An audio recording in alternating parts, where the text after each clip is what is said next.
All right, so I get a lot of people who have been telling me, oh, why is Brock Lesnar better than Roman Reigns? I mean, he just does the same moves.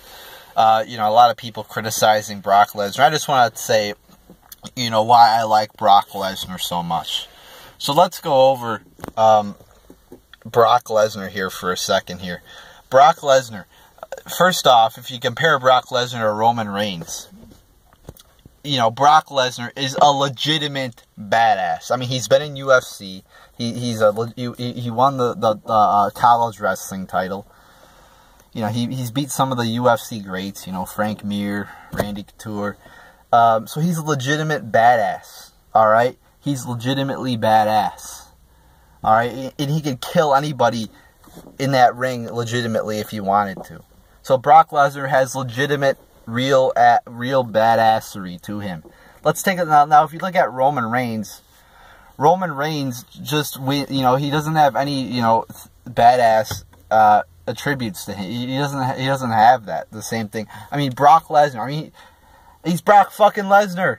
He's fucking UFC champion. Roman Reigns. He's fucking. The only reason he's in the company is because he's The Rock's cousin.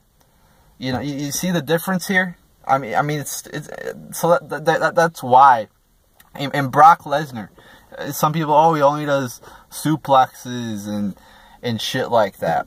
But that's kind of part of the fucking storyline here, because Brock Lesnar's a fucking beast. All right, he all he does is he dominates his opponents through the whole fucking match. A bunch of suplexes and the fact is, he's not wrestling every week. He wrestles a few matches a year.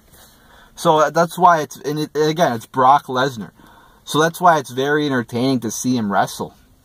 And it's not, when you get a match like Brock Lesnar versus whoever, the main thing you're not really looking too forward to, you're not expecting it to be like a 5-star match usually, like wrestling ability wise. But it's more of the storyline aspect of it. It's more of is Brock Lesnar going to destroy John Cena? When Brock Lesnar destroyed John Cena, it was good because it was Brock fucking Lesnar and he destroyed John Cena.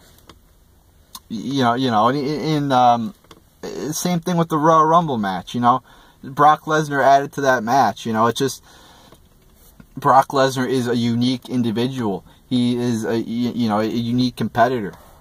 If you look at Roman Reigns, he's just another boring ass motherfucker. But also Brock Lesnar has Paul Heyman, and they're legitimate best friends too. And Paul Heyman's there to cut promos for Lesnar, which makes him way better too. And yeah, I mean that's pretty much it though. I mean it's Brock Lesnar is just he's a fucking legitimate beast. So that's why he is so much better than Roman Reigns. Alright, and he actually is a better wrestler.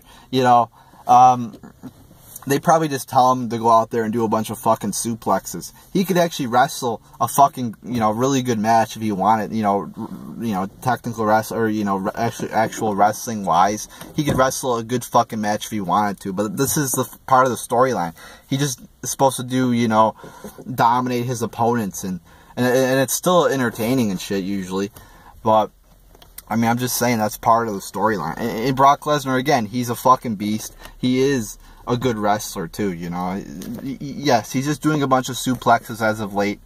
But, I mean, again, it's part of the fucking storyline. And I like the storyline, It's like, who's going to beat Brock Lesnar? Who's going to overcome Brock Lesnar? It's kind of the storyline. And Brock Lesnar is being portrayed as this fucking beast, which is very good. Because, again, he is legitimately tough. And he's a legitimately good fighter. So, that's why I like Brock Lesnar so much. He's Brock Lesnar. He's a badass. He has Paul Heyman. And the storyline they're doing with him, I think, is good. They're building him up, and he looks really tough. So that's what I like about Brock Lesnar. So there you go, people.